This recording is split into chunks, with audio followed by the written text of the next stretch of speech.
Hi everyone, welcome back again to season 4 of Connecting with Purpose, where we're putting founders first. And as I said a couple of weeks ago, we're going to be doing an episode a week, interviewing a founder to get their perspective every 2 weeks, and then in between some solo episodes. And today I wanted to talk to something that's been pretty close to home for me, something I've experienced personally, but I think is also for a lot of senior leaders and founders, certainly a number that I've coached. And I call it the Performance Precipice. That's the place we get to. It's the moment we realise that even though everything kind of looks good on the outside, maybe the business is growing, like calendar's really full, you're super busy with meetings, maybe even hitting a number of the metrics on the business. On the inside, there's something off. Maybe you even feel empty. You're performing, but you're not achieving. You're not at all fulfilled. You're not fueled. This is what being an empty achiever is. It's winning on the outside when you really just feel depleted on the inside. And if we're not careful, this can lead us to the performance precipice. So the performance precipice is that edge of the cliff, the pinnacle where people look on the outside and they're doing so well. Look at the amazing impact they're having. Look how well their business is doing. Meanwhile, you feel you're about to fall off the edge. And so I want to talk you through today 5 signs that I wrote about last week that are things you can notice that may be triggers or red flags if you're on the way to the performance precipice, so that you can navigate yourself away and start aligning your purpose and your energy to your impact, which is where you're going to perform at your best and elevate your well-being and therefore fuel your best contributions and the biggest value on the business. So that's the place where you're going to feel better and perform better. So, right, let's dive in.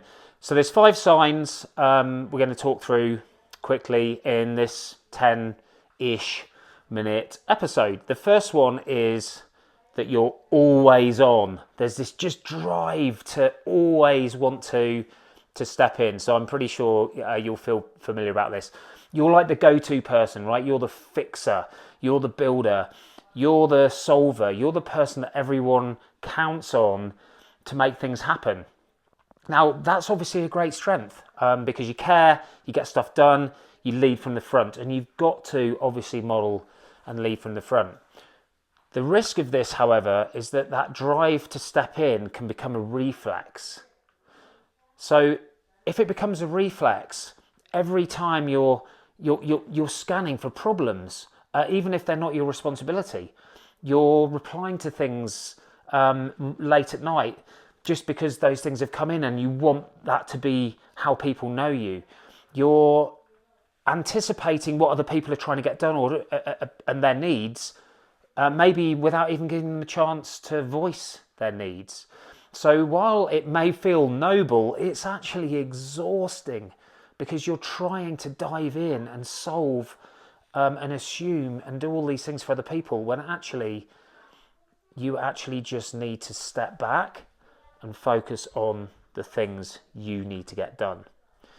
It's because you've equated being needed with being valuable, and they're not the same thing. So to shift this from diving and being always on, we want to change the mindset to being selectively in. When we talk about leadership aperture, which is a concept from the Telos Institute, we can go from narrow to medium to wide. So the medium to wide zoom on this aperture isn't just to dive in and fix, which is a very narrow lens.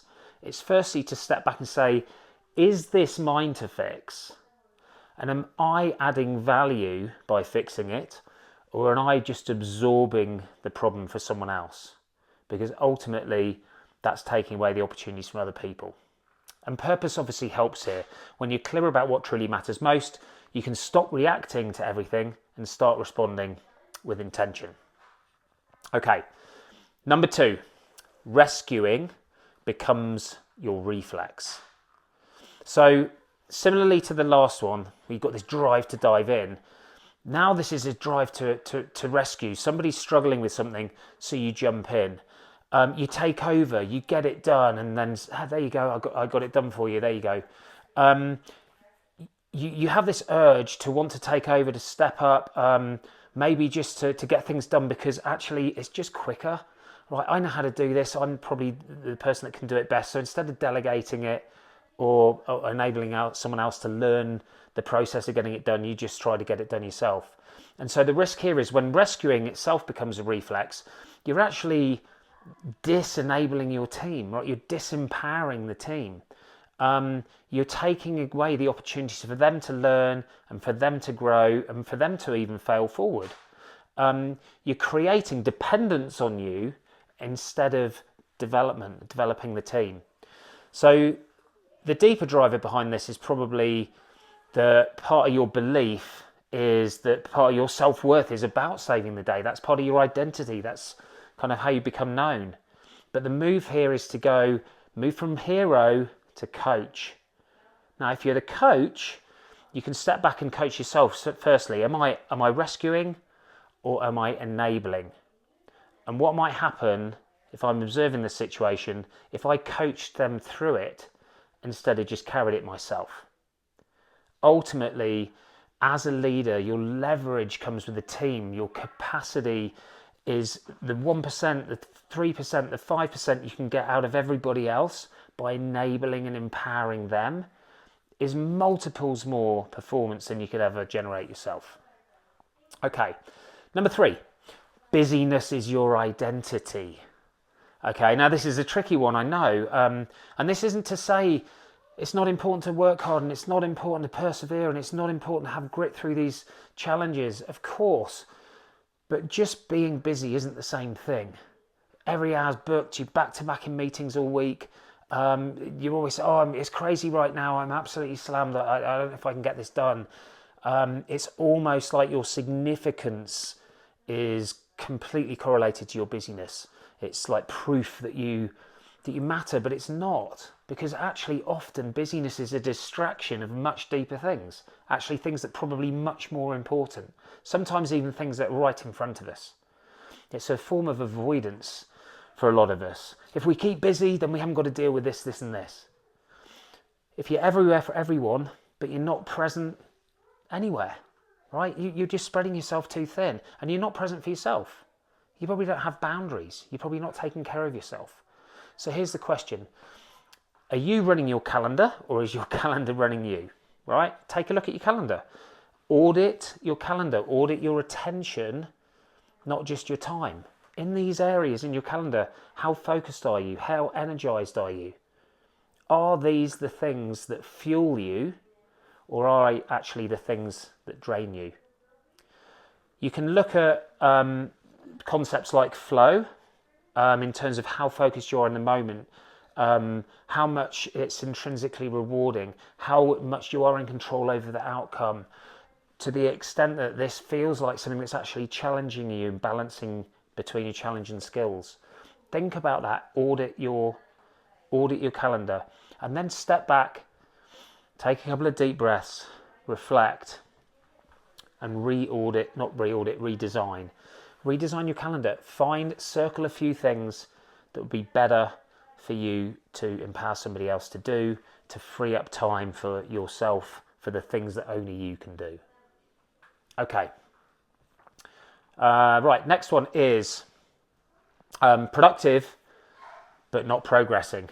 Right, so feeling productive, but actually we don't feel like we're actually getting as far along as we want. And so this is a little sneaky one because maybe even to yourself, like, how can I be productive and yet not progressing things forward? And certainly from the outside, people would think that you're getting things done, you're ticking the boxes, you're delivering stuff on time. Like, isn't that productivity? But actually, if you're not making progress, then obviously it's not. It's aligned to the busyness. You're probably spending too much time being busy doing the things that aren't the things that you should be focused on. You're probably working too much in the business and not on it, or too much in the weeds in the team and not building the team. And often you're probably absorbing a lot of this pressure. A lot of team leaders, we're the captains in the team. right? We're not just making the decisions from the team from the sideline. We're actually playing the game. We're in the arena. Like we're feeling the pressure and maybe absorbing too much of the pressure ourselves. So it's a bit of an illusion of progress. It's that treadmill with a never-ending incline as we're going up the mountain. So for this one, the shift is to take away just thinking about getting stuff done, the tasks, and focus more on the traction, right? On actually taking productive steps forward. This is about alignment. To what extent are the things I'm focused on aligned to the goals we're trying to hit, to the impact I'm trying to have? And if you're thinking about purpose, purpose is your GPS on this. This is you at your best, how you uniquely do this, what energizes you to make that difference. Step back, look at your tasks, how well are they aligned to your purpose? And then make some adjustments. Okay, number 5, last one of the 5, overperforming to counter dysfunction. Now this one is when things are going wrong, right? Systems are broken, processes are failing, people are dropping the ball. You catch it, you fix it, but you're not actually fixing the root cause. You're fixing the observable problems, and that's like. And I think when I wrote about this, actually, the image that I created in ChatGPT was like a leader patching all the cracks in the walls, and the water's pouring through the walls because you're too busy patching the cracks instead of rebuilding the wall, right? Like we've got to fix the wall. So when things are going wrong, things are falling through the cracks, process isn't working, connect the dots. What's wrong with the process? How can we improve the process? What's the root cause of the issue? So we've got to name the dysfunction and not just react to it, but to really clarify what is actually broken and how can we understand what we need to do to fix from the root cause so we actually solve the problem. While that may take a little bit more time in the short term, when you start adding all these things up, it saves you countless hours and countless amounts of stress and energy on filling all the cracks in the wall. So again, you can use purpose here, like step back for you, for the team. What is it you're doing when you're at your best? How do you uniquely do it? And what impact does that make for you and for the team? What are the processes that are working? What are the systems that are working? What are the things that are not? And what are the root causes? Why is this not working? Why is that? Why is that? Why is that? Use the whys, get to the root cause, and then build up from there. Okay, so 5 signs: always on, rescuing, busyness, productivity versus progress, and then this sort of overperforming to cover up the cracks. These aren't things that we necessarily like turn a switch on intentionally. They're things that creep in over time. They're things that we start doing when the pressure mounts. They're things that we maybe even got promoted for as an individual contributor. But once we're now responsible for running an organization, running a team, we now need to notice these things as signals and step back from them and realign and re-anchor in our purpose. Again, what am I doing my best? How do I uniquely do it? And what impact am I making? Because purpose is the antidote to Performance Precipice. It will prevent you getting there, and if you're there, it's going to help you navigate away so that you can find your flow and the best self-contributions. So I hope these five areas were helpful to you. I'm going to leave you with a quick challenge. When you think about the 5 signs, which one shows up for you the most right now? And it may be a few, right? So, but just pick one. What's the one that shows up for you most right now? And what would just be one simple step that you could take this week that would shift you away from feeling depleted and empty to just filling you up a little bit more, where you feel a little bit better and perform a little bit better? Focus on that one step and then do it again and do it again. And then maybe you can add another just with that one sign. because it's tiny, tiny, consistent, positive steps that make a big impact over time. It's not about working less, it's about aligning more with who you are at your best, the value you best deliver, and the impact you want to make. That again is about your purpose. That's the difference between just success and significance. It's the difference of feeling empty versus feeling full. It's how you avoid the performance precipice. Thanks very much for tuning in. If this resonated with you, please share it with someone else who may be noticing or stressing about some of these signs. And specifically for you founders out there and for the leadership teams that are supporting everyone else in the business, these things you need to notice for yourself and notice for others. These are how we captain our own lives so we can captain effectively for the team. Look forward to seeing you next week on Connecting with Purpose, where we have our next founder interview. Cheers.